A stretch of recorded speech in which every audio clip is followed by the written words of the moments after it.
I want to teach a little about Dinim Mufla'im. My father discusses it in the Iyunim b'Mishneh Torah, and it is a very important subject. I'm just a little hungry. Baruch atah Hashem Elokeinu melech haolam borei feri ha'adama. Oh wait, I'm sorry. This confused me because it's yellow, and it's straight, and it's about the same size as the banana, the stick that is. But you know what? I'll eat later because I'm studying Torah now, so I really shouldn't be eating. I want to discuss dinim mufla'im. What is a din mufla? So Moshe Rabbeinu gave us the Torah. He gave us the Torah shebichtav, and together with the Torah shebichtav, he also taught us the meanings of the mitzvot and the meanings of the pesukim. But even though Moshe Rabbeinu taught us the meaning of the mitzvot and the meaning of the pesukim, he didn't teach us the meaning of every single word. So there are some words in the Torah with respect to which we did not receive an explanation from Moshe Rabbeinu. What do we do with such words? So there's two different levels of understanding those words. One is the peshat. The peshat level of understanding the words requires a hacham like Rabbeinu Se'adia Gaon, or like Rabbeinu Yonai bin Jannah, or like Rabbi David Kimhi, or like Rabbi Avram bin Isa, or like Ankilos. You need a hacham who understands the text of the Chumash and who can explain the meaning of these words. And when we read such an explanation from any of the great Hachamim, we may indeed accept that explanation as the Peshat of the Pasuk. But together with the Peshat of the Pasuk, there is another level. There is a level which I would refer to as the legally operative level of the Pasuk. Meaning, it's one thing to explain the Pasuk. It's another thing to use the pasuk for purposes of implementing specific laws and specific rules and regulations. Let's say Rabbeinu Se'adia Gaon, one of the most brilliant, if not commentators on the Tanakh. Rabbi Avraham ben Harambam, another fantastic perushim, really fantastic perushim on the Chumash. Let's say they give us a meaning of a word. Does that meaning have legal consequences? No, it does not. Because the peshat of the pasuk is not in and of itself enforceable as a matter of law. And it doesn't have the authority of law. What has the authority of law, meaning I can tell you, you must do this and this. I have the authority of law behind me. What allows us to determine what is legally binding, what is legally authoritative, is the Betin Hagadol B'Yerushalayim. So anything that we receive, or Betin Hagadol, not necessarily in Yerushalayim, I'm sorry. Anything that we receive from the Betin Hagadol, that has the authority of law, right? So the question is, and now let's go back to this term in the Pasuk. I have an ambiguous term in the Pasuk. How do I interpret this ambiguous term? So if it's at the Peshat level, as we said, you take one of the classical commentaries and you interpret the meaning of the term. We recently did that with respect to the Pasuk, Vayeseh ben Isha Yisraelit, a fantastic perush on the word Vayeseh from Rabbeinu Yonai bin Jannah in Rabbeinu Se'adia Gaon. But that has a legal consequence. What do I do with ambiguous terms in Pesukim from the perspective of halakha? And the answer to that question is you can't do anything. Only the Beit Din Hagadol B'Yerushalayim has the authority to give legally binding meanings to terms, right? So if I have a term that is ambiguous, it is ambiguous or it's hidden.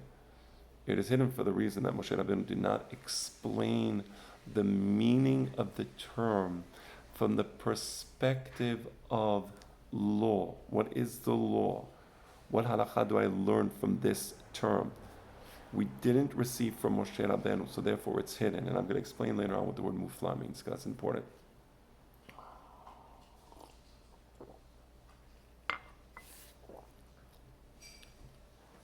So what do?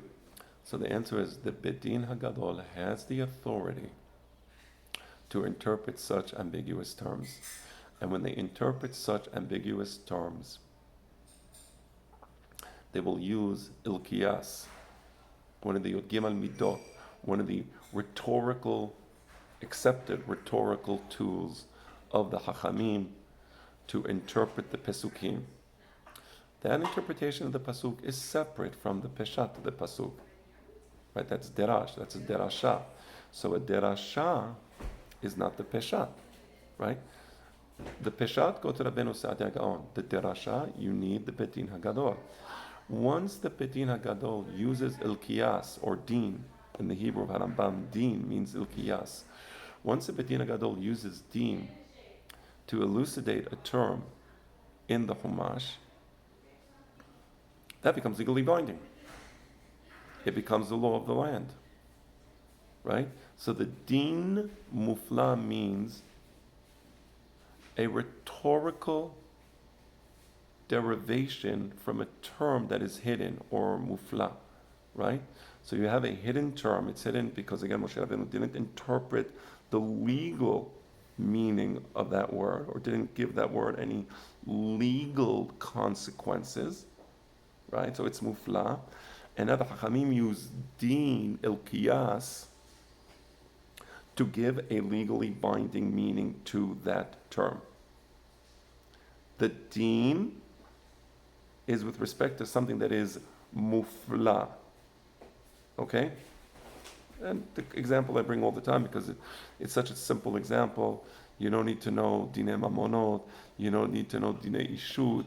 You don't need to know any of those things. A simple example that I always bring is, and it's also the Pesukim, we all know the Pesukim.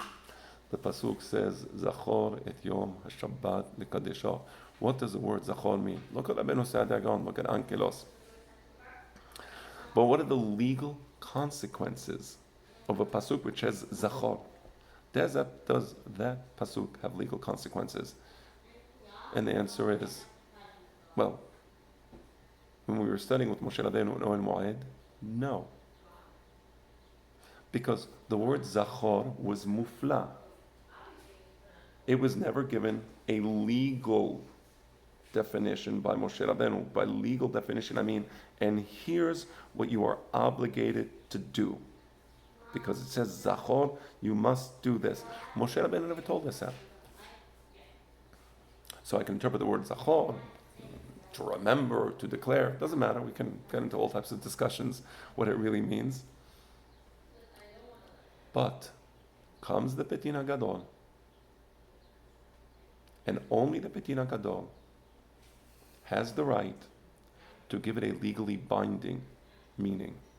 And how do they do so? They do so with the Yod Gimel Midot she'atorah nidreshet bahem. One of the Yod Gimel Midot she'atorah nidreshet bahem is gezerah shava.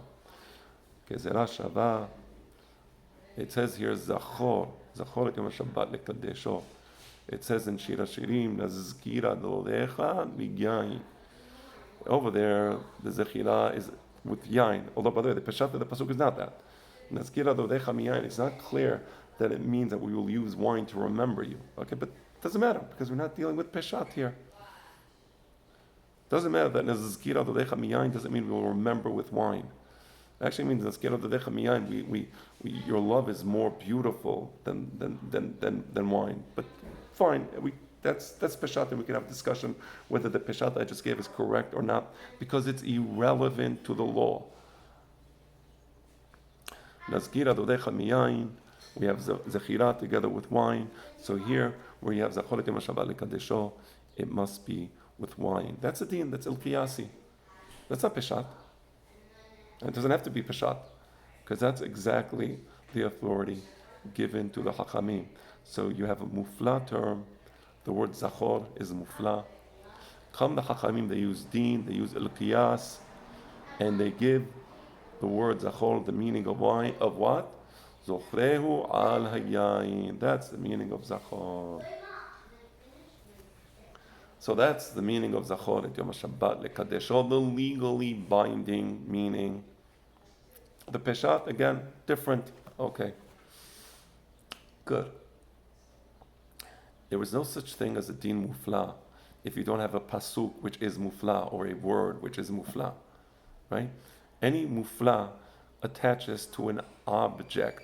Something is mufla. It's not just a concept. I'm confused. I don't know what to do. That's not mufla. The word mufla doesn't refer to a person who doesn't know what to do. There's different words for that.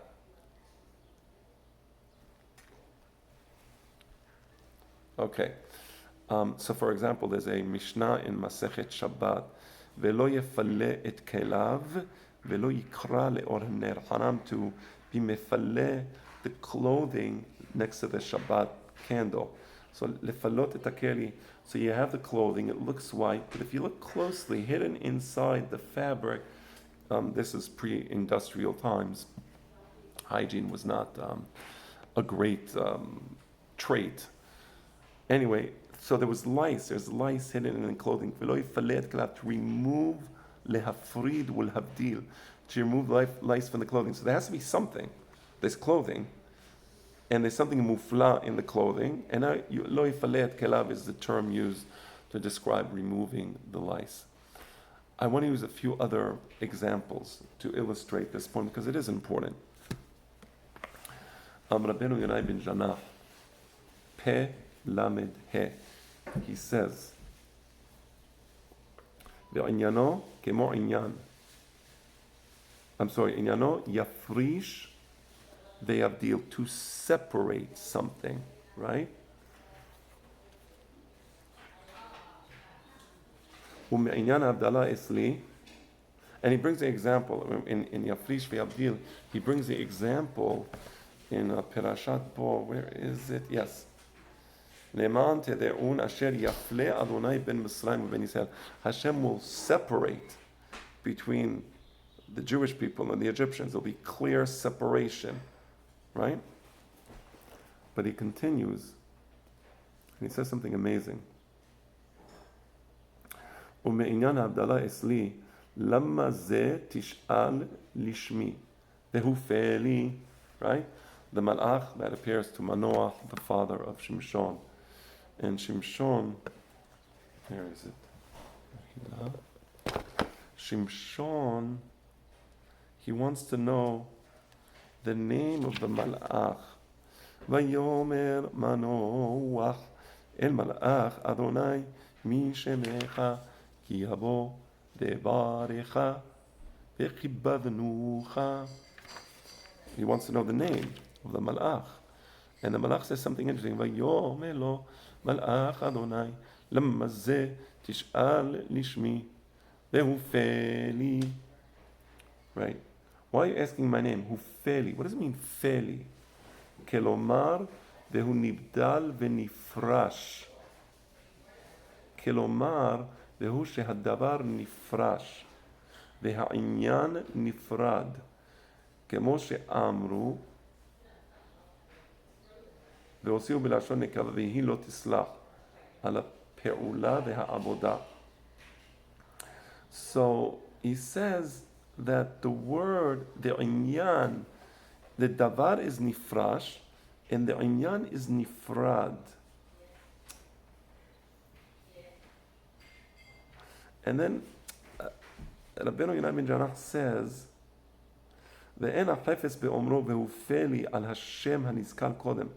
When he says it's something that's hidden, it's something that's separate, he's not referring to the pronunciation of the word, because Manoach says, "I want to know your name."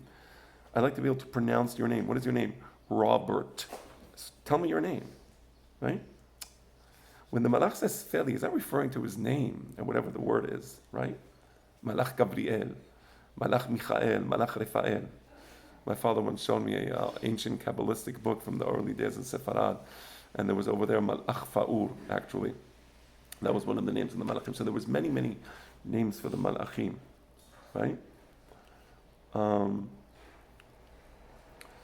So he says, Rabbeinu Rabbi Janach says, ואין החפץ באומרו והוא פלי על השם הנזכר קודם.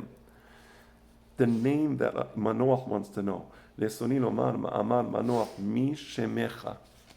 Right? Manoach says, I want to know your name. כי יבוא דבריך וכיבדנוך. That's not what the Malach says it's פלי. כאשר חושבים האנשים, so everybody says, oh, there's some mysterious name. Abracadabra. And the Malach cannot reveal the name to Manoach, because if he reveals the name to Manoach, Manoach will write the name on a knife, and he will hold the knife with the name of the Malach, and he will control the Malach.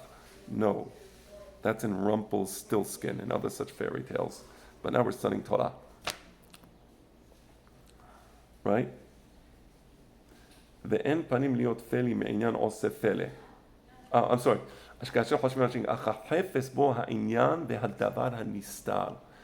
העניין הנסתר. What is העניין?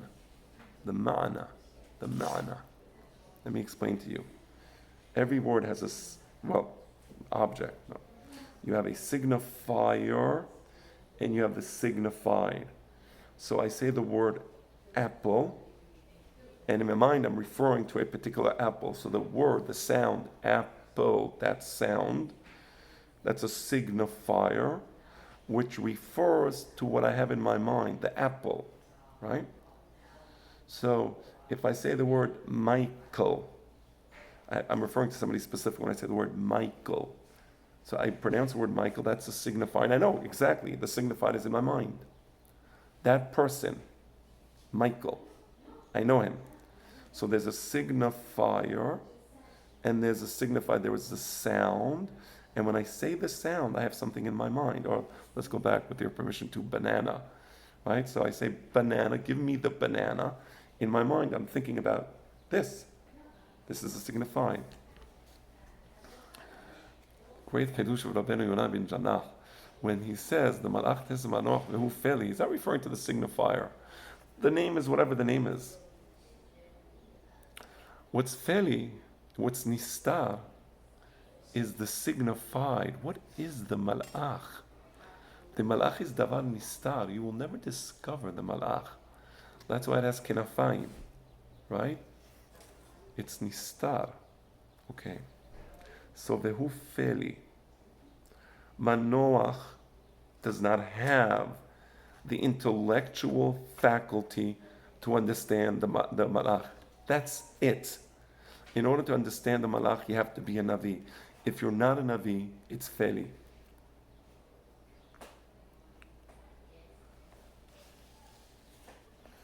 Aval Hekim ta'anato be'elem shemo. He says he says the name is secret. Now, I'm not going to reveal the name because I'm completely separate from you. It's not like I say the word banana, and I can have in my mind the word banana, so I'll teach you. You're going to say to me, what is this? I'll go to an island. They never saw a banana before. And they'll see this. The Aborigines, they never saw a banana. They say, what is this? I'll say, banana. So I can tell them banana. Why am I telling them banana? Because I can actually show them the banana. Banana. Okay. Why doesn't the Malach reveal his name to Manoach? Because Manoach will never understand the signified. So there's no point in giving the signifier. If I go to an island of Aborigines, or these Brazilian rainforests, I understand that they have these tribes that were never in contact with human beings, and I try to I'm going to teach them the word iPad. I want everybody to repeat the word iPad. That would be complete folly.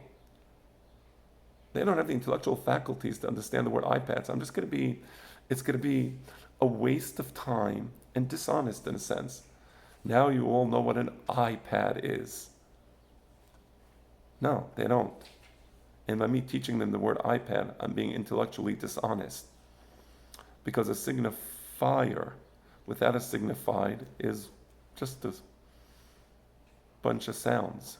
So the malach's point is, Abal Hakim ta'anato, the ta'ana of the malach, the malach is supporting his ta'ana.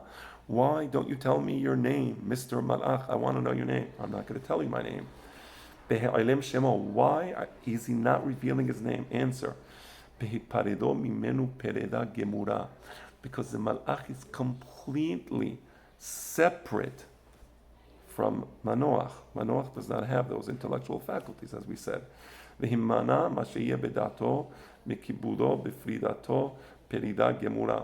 Manoach cannot appreciate the awesomeness of what the malach is, because he's completely separate from that. Okay. Why do we call it a din mufla? Why mufla? What's mufla about it? It's not mufla. I know the peshat of the word. And the answer is, it is mufla. Pereda gemura, it's completely separate from you. Why? Why is it completely separate? Because you're not the betin hagadol.